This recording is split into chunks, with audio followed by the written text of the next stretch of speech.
সন্দেশখালীর পিয়ালি দাস, মাম্পি দাস, তার জেল মুক্তি, অবিলম্বে জেল মুক্তির নির্দেশ হাইকোর্টের সিঙ্গল বেঞ্চের। জামিন অযোগ্য ধারায় স্থগিতাদেশ। আজকে সিঙ্গল বেঞ্চ, বিচারপতি জয় সেনগুপ্তর নির্দেশ।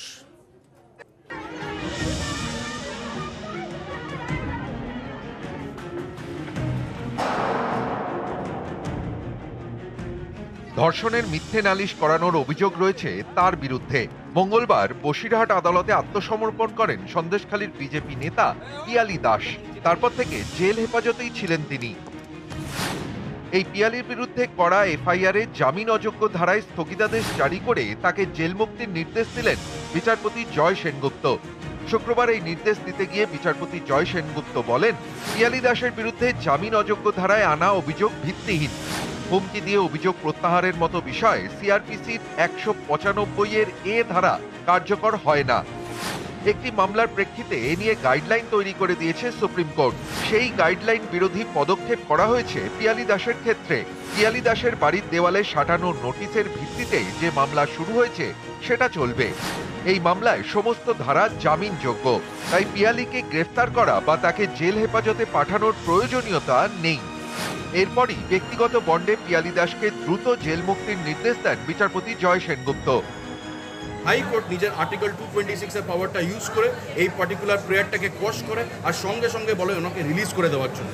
আর এটাও বলে যে লন্ডন ম্যাজিস্ট্রেটকে সুপ্রিম কোর্ট আর এই হাইকোর্টের ডিসিশনসগুলোকে কনসিয়াসলি জানানো উচিত ছিল before passing an order of custody or remand. ভোটের বাজারে সন্দেশখালী নিয়ে একের পর এক ভিডিও সামনে এসেছে। প্রথমে ভাইরাল ভিডিওয় বিজেপি নেতা গঙ্গাধর কয়ালকে দাবি করতে দেখা যায় যে সন্দেশখালীতে নারী নির্যাতনের অভিযোগ সাজানো।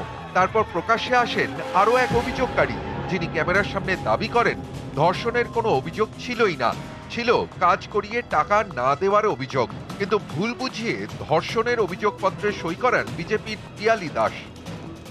উনি অভিযোগ বলে যে আমি রান্না করে টাকা পাইনি। বলছে ঠিক আছে, খাতা কাগজ দিয়েছে, উনি সই করুন। বলতে উনি সই করেছে। পরেক্ষণে জানতে পারলাম যে উনি 4-5 জনের নামে কেস করেছে, যে আমাদের মধ্যরাতে এসে রেপ করতো বা আমাদের গালিগালাজ দিত, আমাদের রাত্রে পাঠিয়ে বসে তুলে নিয়ে যেত।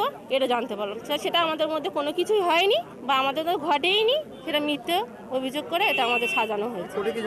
হ্যাঁ, আমার শাশুড়ি আর আমি করে দিয়েছি। মিতার দায়ের করা অভিযোগের ভিত্তিতে এফআইআর দায়ের করে সন্দেশখালী থানার পুলিশ। পিয়ালি দাসকে তলব করা হয়। তার বাড়িতে নোটিশও সাঁটায় পুলিশ। চাপে পড়ে সুপ্রিম কোর্টে যান পদ্মনেতা পিয়ালি, কিন্তু সেখানেও স্বস্তি মেলেনি। শেষমেশ বসিরহাট আদালতে মঙ্গলবার আত্মসমর্পণ করেন, কিন্তু তাকে হেফাজতে চায়নি পুলিশ। পিয়ালির জেল হেফাজত হয়। পরে পিয়ালির বিরুদ্ধে করা এফআইআরে জামিন অযোগ্য ধারা যুক্ত করে পুলিশ। এই ধারা প্রয়োগেই স্থগিতাদেশ দিল কলকাতা হাইকোর্ট। একই সঙ্গে দিল পিয়ালির জেল মুক্তির নির্দেশ। 18 জুন ফের এই মামলার শুনানি। নিউজ 18 বাংলা। আর এতদিন সন্দেশখালীর তদন্তে হাইকোর্টের নির্দেশে সিবিআই নিজাম প্যালেসে ডেকে পাঠাতো, আর এখন সিবিআই সন্দেশখালীতেই ঘাঁটি গাড়ল। সিবিআই ক্যাম্প করছে ওখানে, এবং ওই ক্যাম্পে সরাসরি অভিযোগ জানানো যাবে। দেখুন।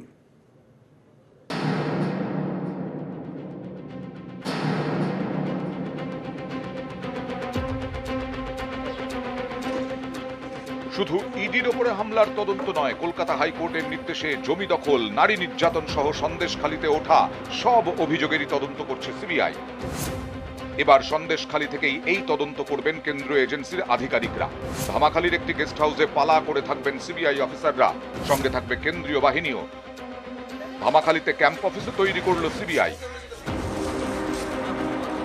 এবার সরাসরি সন্দেশখালীর ধামাখালীতে ক্যাম্প করে অভাব অভিযোগ শুনবেন সিবিআই কর্তারা।